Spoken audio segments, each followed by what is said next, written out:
ترحم علی سیدنا و شفیعنا و نبینا و حبیبنا و مولانا محمد صلی اللہ تعالی علیہ وسلم۔ جن حضرات نے درود شریف نہیں پڑھا اب پڑھ لیں۔ اللہم صلی وسلم وبارک ورحم و ترحم علی سیدنا و شفیعنا و نبینا و حبیبنا و مولانا محمد صلی اللہ تعالی علیہ وسلم۔ محترم بزرگ اور دوستو، آج کی ہماری یہ محفل جس میں ابھی کچھ بچوں کی دستار ہونی ہے، عظمت قرآن کے نام سے منسوب ہے۔ اللہ کرے کہ یہ بات ہمارے دل و دماغ میں بیٹھے اور ہم سلیقے سے اس بات کو سمجھ پائیں کہ قرآن پاک کی عظمت کیا ہے اور قرآن پاک کو لے کر کے ہماری ذمہ داریاں کیا ہیں۔ اللہ اس سلسلے میں ہمارا شعور بیدار فرمائے اور ہم سب کو عملی انسان بننے کی توفیق بخشے۔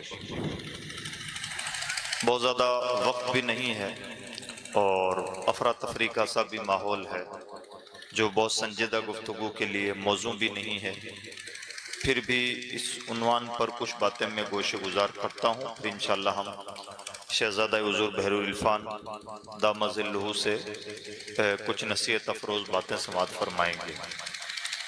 میں نے جو آیت کریمہ آپ کے سامنے تلاوت کی ہے، یہ سورۃ البقرہ کی بالکل ابتدائی آیت ہے۔ اللہ رب العزت نے اس آیت کریمہ میں اپنی کتاب کی ایک شان بیان فرمائی، اور وہ شان یہ ہے کہ یہ وہ بلند رتبہ کتاب ہے، یہ وہ عظیم ترین کتاب ہے کہ جس میں کسی شک شبہ کی کوئی گنجائش نہیں ہے۔ ہر شک شبہ سے بالا کتاب ہے، ایک ایسی کتاب ہے جس میں شک والی کوئی بات نہیں، بلکہ جو بھی باتیں ہیں یقین ہی یقین والی باتیں ہیں۔ اور یہ قرآن پاک کی خوبی ہے کہ قرآن پاک ایک ایسی کتاب ہے جس کی ہر بات یقینی بات ہے، ورنہ اگر ہم اپنی دنیا کا جائزہ لیں تو ہم رات دن جہاں زندگی گزار رہے ہیں، جس ماحول میں پرورش پا رہے ہیں، جو کچھ بھی باتیں کر رہے ہیں، سن رہے ہیں یا لکھا ہوا پڑھ رہے ہیں، ہر بات میں، ہر تحریر میں، ہر بول میں اس بات کی گنجائش ہے کہ وہ بات ٹھیک بھی ہو سکتی ہے، یقینی بھی ہو سکتی ہے، غیر یقینی بھی ہو سکتی ہے، اور اس کی بھی ایک وجہ ہے۔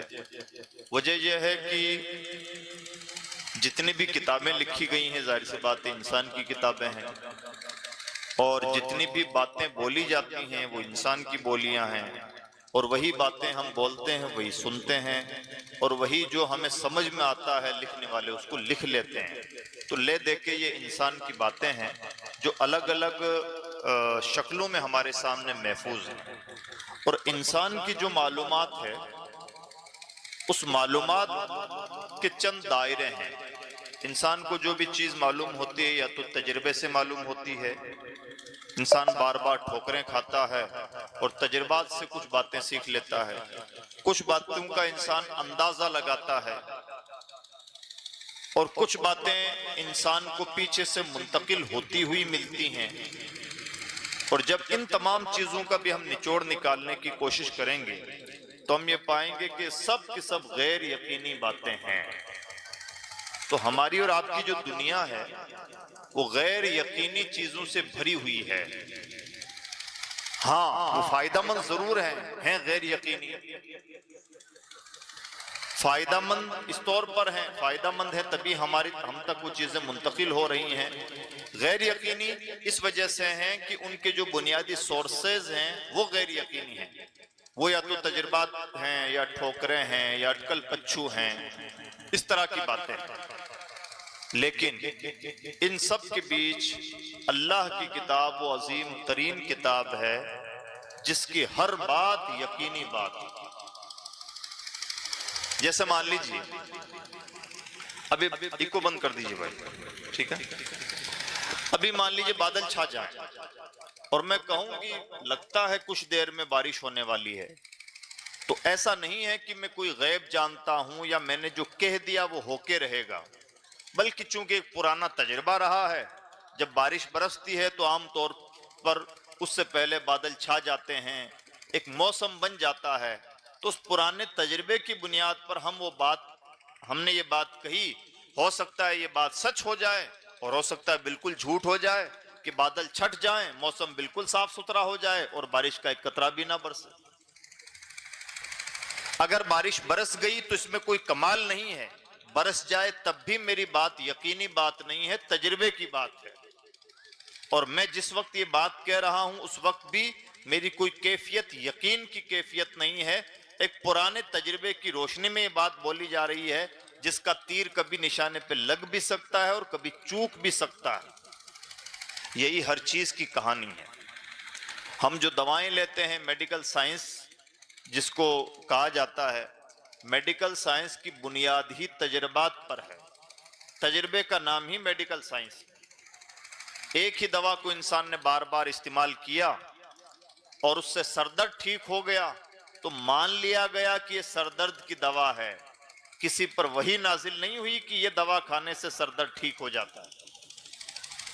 اور یہی وجہ ہے کہ وہی دوا جس سے بہتوں کا سر درد ٹھیک ہوا، ایک انسان وہی دوا کھاتا ہے اور اس کو سر درد میں کوئی فائدہ نہیں ملتا۔ اس لیے فائدہ نہیں ملتا کہ چیز یقینی ہے ہی نہیں۔ ہر چیز کی کہانی اسی سے ملتی جلتی ہے، اسی ٹائپ کے تجربات ہیں، اسی ٹائپ کے اندازے ہیں، اور انہی سے مل کر کے یہ پورا نظام کائنات آگے بڑھتا ہے۔ اور ہم سب جو کچھ دیکھ رہے ہیں، کر رہے ہیں، برت رہے ہیں، وہ سب تجربات۔ یہ مائک پہلے دن سے اتنا اچھا نہیں بن گیا تھا، کبھی کہنے پر اس کا ایک کو ختم کر دیا گیا، جب چاہیں بڑھا لیں، کبھی آواز تیز ہو جاتی ہے، کبھی سلو ہو جاتی ہے، کبھی موٹی کبھی پتلی ہو جاتی ہے۔ پہلے دن سے ایسا نہ تھا، بلکہ انسان نے پہل تو صرف اتنی سی مشین بنائی کہ بھلے گونج پیدا ہو، بھلے بات سمجھ میں آئے نہ سمجھ میں آئے، ایک آواز دوسروں تک پہنچ جائے۔ ابتداً اتنا سا کام ہوا، پھر اس کے بعد میں تجربات ہوتے رہے، انسان دماغ سوزی کرتا رہا، اندازے لگاتا رہا، ٹھوکریں کھاتا رہا، اپنی غلطیوں سے سیکھتا رہا، اور نتیجتاً یہ ہمارے سامنے موجود ہے کہ اب بہت ساری چیزیں پرفیکٹ ہیں، لیکن ہو سکتا ہے آنے والے زمانے میں اس سے بھی زیادہ پرفیکٹ چیزیں ہوں۔ آج یہ چیز جہاں تک پہنچی ہے، کوئی نہیں کہہ سکتا ہے کہ اس کی فائنل شکل ہے۔ اس کی فائنل شکل ہو سکتا ہے کیا ہو، اور ہو سکتا ہے کہ یہ چیز ہی بالکل سرے سے غائب ہو جائے، اس چیز کی ضرورت ہی نہ پیش آئے۔ ایسا ہی ہر چیز میں ہے۔ یہ کرسیاں آج جتنی خوبصورت بن جا رہی ہیں، پہلے دن اتنی خوبصورت انداز میں کرسیاں نہیں بن سکتی تھی۔ آج جتنی طرح کی ڈیزائن ہے، جتنے نئے نئے فیشن ہیں، جتنی آرام دہ کرسیاں ہیں، پہلے کا آئیڈیا مل کر کے تیسری چیز بناتے ہیں، پھر تین چیزیں مل کر کے چوتھی چیز بناتے ہیں۔ اسی طرح سے انسان جو چیزیں نہیں جانتا ہے اور جو چیزیں جانتا ہے، ان دونوں چیزوں کو ملا کر کے نئی نئی چیزیں، نئی نئی دریافتیں کرتا رہتا ہے۔ اس طرح سے پوری کائنات آگے بڑھتی ہے، اور پھر ایک ایک چیز اپنے آپ میں ایک انڈسٹری میں چینج ہو جاتی ہے، ہر چیز انڈسٹری بن جاتی ہے۔ آج کھان پان، جتنے طرح کے ڈشز ہم کھا لیتے ہیں، کیا پہلے دن سے انسان اتنی طرح کے پکوان پکاتا تھا؟ آج جتنے طرح کے کپڑے بنے جاتے ہیں، کیا پہلے دن سے اتنی طرح کے، اتنے کلرفل، اتنے رنگین، اتنے قسم قسم کے کپڑے انسان بنا لیتا تھا؟ جی نہیں۔ انسان نے تجربہ کیا، پھر سیکھا، پھر نیا تجربہ، پھر سیکھا، اسی طرح سے ٹھوکریں کھاتے کھاتے کھاتے بہتر سے بہتر، ایک جگہ کا تجربہ دوسری جگہ، اس طرح سے انسان چیزیں بناتا ہے، بگاڑتا ہے اور آگے بڑھتا رہتا ہے۔ یہاں پر میں ایک اور بات کہنا چاہوں گا، انسان کے بنانے میں اور اللہ کے بنانے میں یہی فرق ہے۔ انسان ٹھوکریں کھا کے چیزیں بناتا ہے اور اللہ کی قدرت ایک بار میں چیز بناتی ہے۔ انسان ٹھوکریں کھا کے بھی اتنا بہتر نہیں بنا پاتا جتنا میرے رب کی قدرت بغیر کسی نمونے کے کوئی چیز بنا دیتی ہے۔ اسی لیے اللہ رب العزت کے لیے قرآن پاک میں اللہ نے ارشاد فرمایا، بدیع السماوات والارض، اللہ بغیر کسی نمونے کے زمین و آسمان کو بنانے والا ہے، اور جو اس نے بنا دیا ہے وہ فائنل ہے۔ اس سے بہتر شکل نہیں ہو سکتی اور اس میں تبدیلی کی کوئی گنجائش نہیں۔ جبکہ انسان کی کسی بھی چیز میں، انسان کی کسی بھی بناوٹ میں یہ کمال نہیں پیدا ہوتا۔ اس مائک کو بنانے والا قطعاً یہ دعویٰ نہیں کر سکتا کہ یہ اس کی فائنل شکل ہے، اس سے بہتر مائک بنایا ہی نہیں جا سکتا۔ ہو سکتا ہے اس سے اتنا بہتر مائک بنا لیا جائے کہ جس نے دعویٰ کیا تھا اسے شرمندگی کا اظہار کرنا پڑے۔ کیوں؟ اس لیے کہ یہ تجربہ ہے، یہ یقین نہیں ہے۔ اور اللہ رب العزت کی کائنات کی خوبصورتی یہ ہے کہ اللہ نے ہزاروں ہزار سال پہلے جو آسمان بنایا، آج تک کوئی یہ نہیں کہہ سکتا کہ آسمان میں ذرا یہ کمی ہے، اگر آسمان اس شکل کا نہ ہو کر کے اس شکل کا ہوتا تو زیادہ اچھا ہوتا۔ ہم اپنی شکل ہی کو دیکھ لیں، ہماری شکل اللہ نے بنائی، آج ہمارے سامنے چیزیں صبح سے شام تک بدلتی رہتی ہیں۔ پرانے زمانے میں کرسیوں کا اسٹائل الگ تھا، آج الگ ٹائپ کی کرسیاں ہیں۔ پہلے کپڑے الگ طرح کے بنے جاتے تھے، آج الگ طرح کے کپڑے بنے جاتے ہیں۔ پہلے مکانوں کا ڈیزائن الگ تھا، اب مکانوں کا ڈیزائن الگ ہو چکا ہے۔ لیکن کیا ہمیں کبھی بھول کے بھی خیال آتا ہے کہ ہم بھی تو پرانے ہو گئے ہیں؟ پہلے بھی انسان اسی شکل کے ہوتے تھے، اب نئے زمانے کے انسانوں کی شکل کچھ الگ ہونی چاہیے۔ کیا کبھی بھول کر کے بھی خیال آتا ہے؟ اور اگر یہ خیال آئے تو کیا کوئی ایسی ممکن شکل ہمارے دماغ میں ہے کہ انسان کی آنکھ یہاں پر نہ ہو کر کے ذرا یہاں پر ہوتی تو زیادہ اچھا تھا؟ اور تصور کر کے بھی دیکھیں تو آپ یہ پائیں گے کہ اللہ نے جو بنا دیا ہے وہ سب سے خوبصورت ہے اور فائنل ہے، اور اس کے ساتھ چھیڑ خانی کا ذرا سا بھی تصور بھی کیا جائے تو انسان کی شکل بنتی نہیں ہے، بگڑ جاتی ہے۔ تو یہ چیزیں صرف ہماری شکل پر، صرف زمین پر، صرف آسمان پر اپلائی نہیں ہوتے ہیں، ان سب سے افضل ہے اللہ کا کلام۔ جب انسان کی بناوٹ اور اللہ کی بناوٹ میں کسی طرح کی مماثلت نہیں ہو سکتی، اللہ کی بناوٹ اور انسان کی بناوٹ میں زمین آسمان کا فرق ہے، تو اللہ کے کلام کا انسان کے کلام سے کیا تعلق ہو سکتا ہے؟ یہی وجہ ہے ہم جو باتیں کہتے ہیں وہ باتیں ہیں، اللہ جو ارشاد فرما دے وہ یقین ہے۔ ہم جو کہتے ہیں سچ بھی ہو سکتا ہے، جھوٹ بھی ہو سکتا ہے۔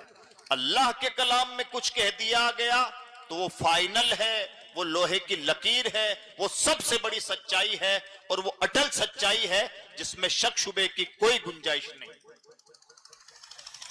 یہ ہے اللہ کا کلام۔ اب اگر آپ کچھ قریب ہوئے ہوں تو میں عرض کروں، ہم اور آپ سے ایک چوک ہوئی ہے اور ہوتی ہے، ابھی بھی ہو رہی ہے۔ وہ یہ ہو رہی ہے کہ ہم نے سمجھ رکھا ہے کہ ہماری باتیں بھی باتیں، اللہ کی باتیں بھی باتیں۔ ہم بھی کچھ کہتے ہیں، اللہ نے بھی کچھ کہا ہے، اور یہی ہے سب سے بڑی غلطی کہ انسان اللہ کے کلام کی عظمتوں کا واقعی احساس نہیں کر پاتا، پہچان نہیں پاتا کہ یہ کلام کتنے پائے کا کلام ہے، اس کلام کا پچ کتنا ہائی ہے، اس کا لیول کتنا بلند ہے، اور اس کی شان کتنی ممتاز ہے۔ اور جو لوگ یہ پہچان لیتے ہیں کہ اللہ کے کلام کی شان کتنی بلند ہے، وہ لوگ اللہ کے کلام کی دیوانگی میں اپنی زندگیاں گزارتے ہیں۔ اور جب یہ احساس نہیں ہوتا کہ کلام کتنا بلند رتبہ ہے تو انسان اس کتاب کو صرف تبرک کی کتاب بنا لیتا ہے۔ ہم سب سے چوک ہوئی ہے کہ ہم نے اللہ کی کتاب کو تقریباً تبرک کی کتاب بنا لیا ہے۔ ہم نے قرآن پاک کا مطلب گویا ہے سمجھ رکھا ہے کہ گھر میں برکت ہوگی اگر قرآن پاک کی تلاوت ہوگی۔ بے شک برکت تو ہوگی، لیکن یہ بہت چھوٹی چیز ہے۔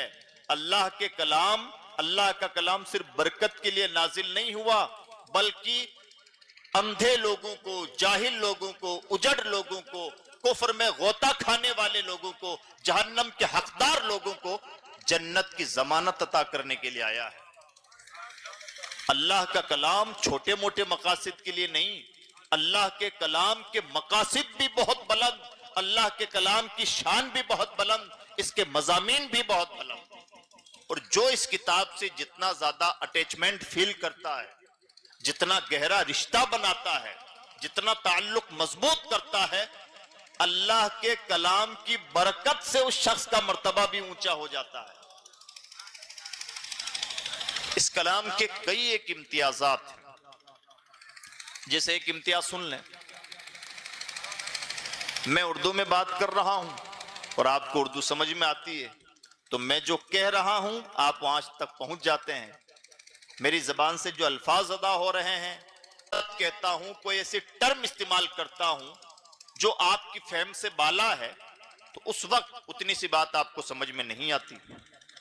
بس اتنی سی شرط ہے کہ بولنے والا جو زبان بولے اور سننے والا اس زبان کو جانتا ہو تو چیزیں سمجھ میں آ جاتی ہیں۔ بولنے والا بھی اردو میں بول رہا ہے اور جو سننے والے ہیں ان کو بھی اردو زبان سمجھ میں آتی ہے، تو جو بات کہی جا رہی ہے وہ بات بھی سمجھ میں آ جاتی ہے، اور اس سے جو نتائج حاصل ہونے چاہیے تھے وہ بھی نتائج بھی حاصل ہو ہی جاتے ہیں۔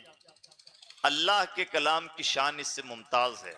آپ عربی جانتے ہوں اور قرآن پاک عربی میں ہے، تو آپ قرآن پاک پڑھ لیں، اور چونکہ آپ عربی جانتے ہیں تو قرآن پاک سے پورا فائدہ حاصل کر لیں۔ یہ اصول یہاں نافذ نہیں ہوتا۔ میں اردو بول رہا ہوں، آپ اردو سمجھتے ہیں، تو اب میں جو کہہ رہا ہوں وہ آپ کو سمجھ میں آ جاتا ہے، یہاں تک بات ٹھیک ہے۔ لیکن آپ عربی جانیں اور اللہ کا کلام بھی عربی میں ہے، آپ بات سمجھ پائیں، کوئی گارنٹی نہیں۔ اس کی وجہ یہ ہے کہ اللہ کے کلام کا یہ امتیاز ہے کہ اس کے لیے کچھ ایڈیشنل شرطیں ہیں، اضافی شرطیں ہیں۔ اضافی شرطوں میں کیا ہے؟ اللہ کے کلام سے فائدہ اٹھانے کے لیے، اللہ کے کلام کو سمجھنے کے لیے صرف اتنا کافی نہیں ہوتا کہ آپ عربی جانیں، بلکہ اللہ کے کلام سے فائدہ اٹھانے کے لیے، فیض پانے کے لیے سب سے بڑی شرط یہ ہے، بھلے آپ عربی زبان ڈھنگ سے جانیں یا نہ بھی جانیں تو کام چل جائے گا۔ ہاں، اللہ کے کلام سے فیض حاصل کرنا ہے تو دل کے لیے تقوی کی شرط لازمی شرط ہے۔ اگر دل میں تقوی ہے تو اللہ کے کلام سے فیض حاصل ہوگا، ورنہ اللہ کے کلام سے فیض حاصل نہیں ہوتا۔ اور یہاں سے ایک بات سمجھ میں آنی چاہیے، آج کل جو لبرل قسم کے پڑھے لکھے لوگ ہیں، وہ قرآن پاک پر جب تبصرہ کرتے ہیں تو بڑی آسانی سے کہہ دیتے ہیں صرف تلاوت سے کیا فائدہ، جب تک قرآن پاک سمجھ میں نہ آئے اس وقت تک کوئی فائدہ نہیں، یا قرآن تو سمجھ کے پڑھنا چاہیے، ترجمے سے پڑھنا چاہیے، زیادہ پڑھنے کا کوئی فائدہ نہیں ہے۔ پہلے تو یہ بات بھی غلط ہے کہ زیادہ پڑھنے کا کوئی فائدہ نہیں۔ حدیث رسول میں صاف صاف فرمایا گیا، اگر ہم الف لام میم پڑھ رہے ہیں تو ایک ایک حرف پر ہمیں 10 نیکیاں مل رہی ہیں۔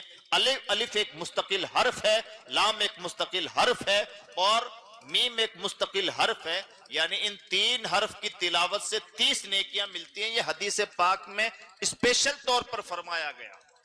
تو پہلے تو بھلے نہ بھی سمجھیں، تلاوت کرنے سے فائدہ ملتا ہے۔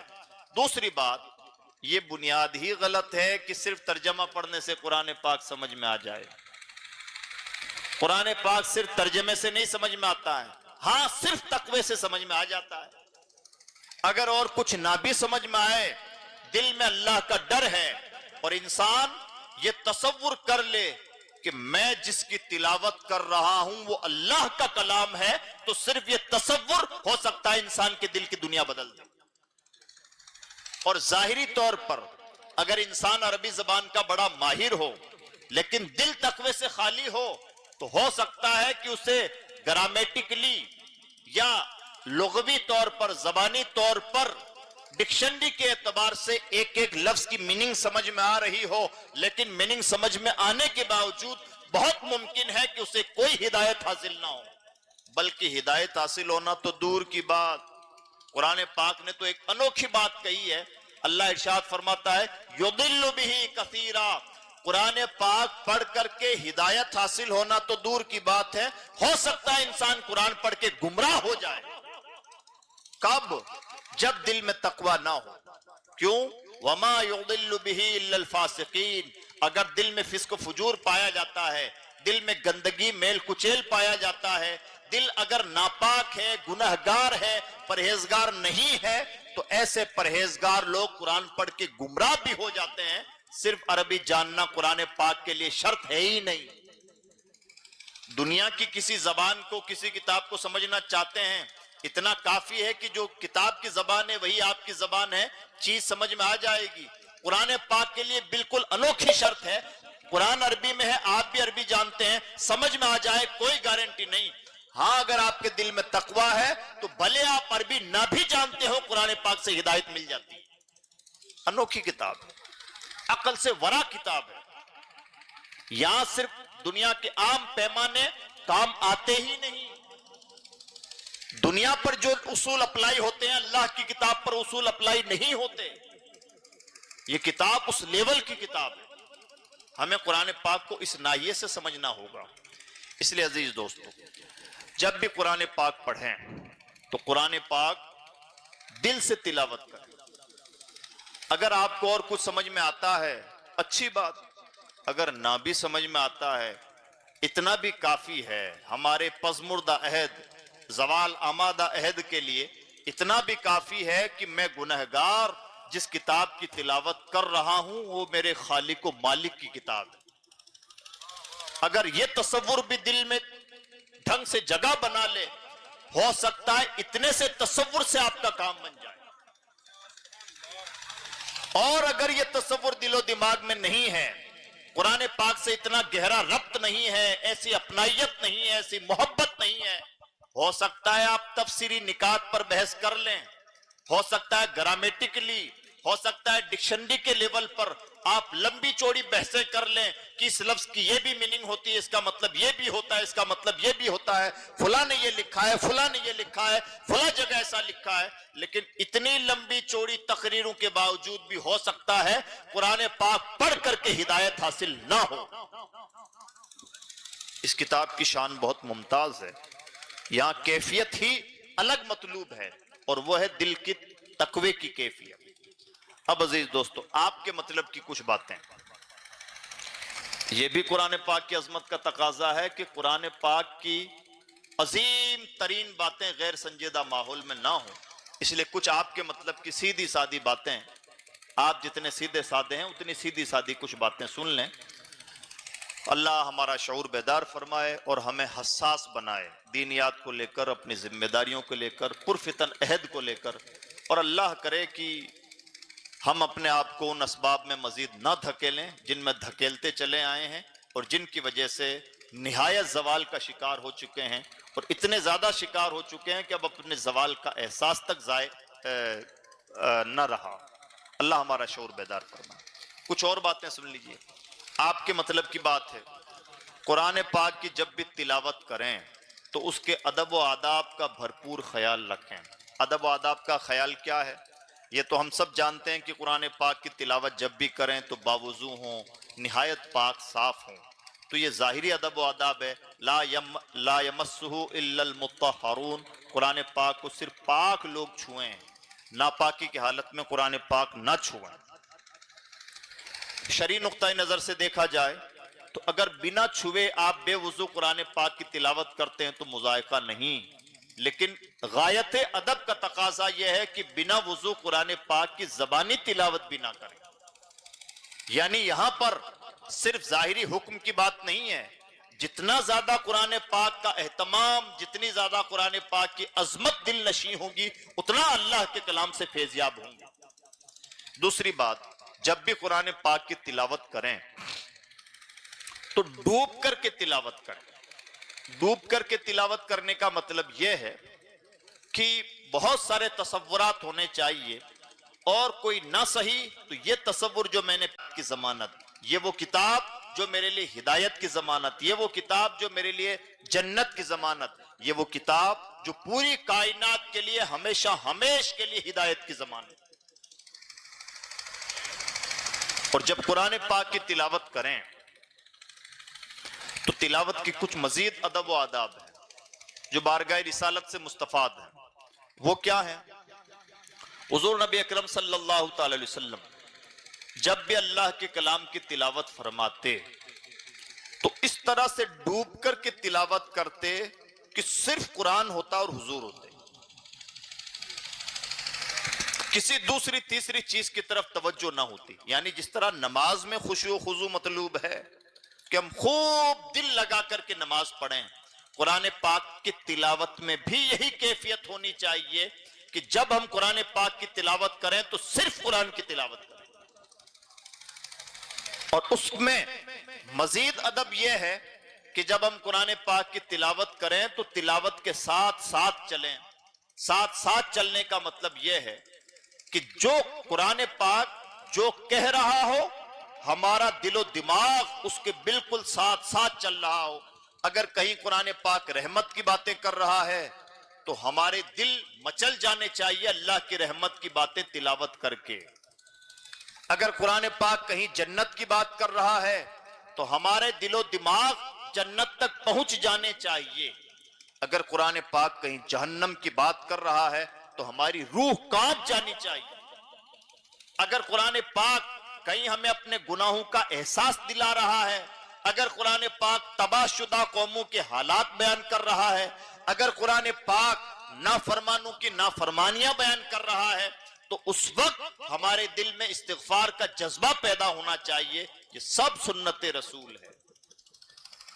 قرآن پاک کی تلاوت کریں، ادھر ادھر دیکھتے رہیں. قرآن پاک کی زبانی طور پر تلاوت کریں، موبائل چلاتے رہیں. قرآن پاک کی تلاوت کرتے رہیں، موج مستی کرتے رہیں. قرآن پاک کی تلاوت اسپیڈلی کرتے رہیں کہ جلد سے جلد پارا ختم ہو جائے، یا ایک جو متعینہ ٹارگیٹ ہے وہ ٹارگیٹ پورا ہو جائے. یا قرآن پاک کی تلاوت نہایت غفلت کے ساتھ کریں، بے شعوری میں کریں، یا قرآن پاک کے آداب کے خلاف ہے. جب تک بیدار مغز ہوں قرآن پاک کی تلاوت کریں، اور جیسے ہی سستی آنے لگے تلاوت چھوڑ دیں. اور جب تلاوت کریں تو تلاوت میں ڈوب جائیں. جیسا کہ میں نے بتایا کہ حضور نبی اکرم صلی اللہ علیہ وسلم کا سنت طریقہ ہے کہ جب آیت رحمت کی تلاوت کرتے تو آپ کا چہرہ کھل اٹھتا، اور جب کسی آیت غضب کا، جہنم کا، اللہ کے عذاب کا تذکرہ تلاوت فرماتے تو رونے لگتے، استغفار کرنے لگتے. یہ حضور نبی اکرم صلی اللہ علیہ وسلم کا سنت طریقہ ہے. ہمارا بھی طریقہ تلاوت یہی ہونا چاہیے. اس لیے عزیز دوستو، ہم سب کو چاہیے کہ ہم اللہ کی کتاب کے ساتھ اپنا سلوک تبدیل کریں. اللہ کی کتاب جو روز اول سے ہے وہی آج بھی ہے. صحابہ کرام کے لیے کوئی الگ قرآن نہ تھا، یہی قرآن ہے. اسی قرآن نے صحابہ کرام کے نقشے پلٹے، ان کے دل کی دنیایں تبدیل کی، ان کی زندگیوں میں انقلاب پیدا فرمایا، اور صحابہ کرام کو جو عظمتوں سے آشنا کیا اللہ کے رسول کی صالح قیادت میں، وہ اسی اللہ کی کتاب نے کیا. آج بھی اللہ کی کتاب کے اندر یہ طاقت ہے کہ آج بھی نہایت زوال آشنا قوم کو اللہ کی کتاب نجات کے کنارے تک پہنچا سکتی ہے. شرط یہ ہے کہ اس کتاب سے رشتہ اتنا مضبوط ہو. اس لیے ہم سب کو چاہیے کہ ہم اپنا مزاج اور اپنا سلوک، اپنا رویہ اللہ کی کتاب کے لیے تبدیل کریں. میں امید کرتا ہوں کہ انشاءاللہ ہم ایسا کرنے کی کوشش کریں گے. اللہ رب العزت کی بارگاہ میں دعا ہے کہ پروردگار ہم سب کو کہنے سننے سے کہیں زیادہ عمل کرنے کی توفیق عطا فرمائے.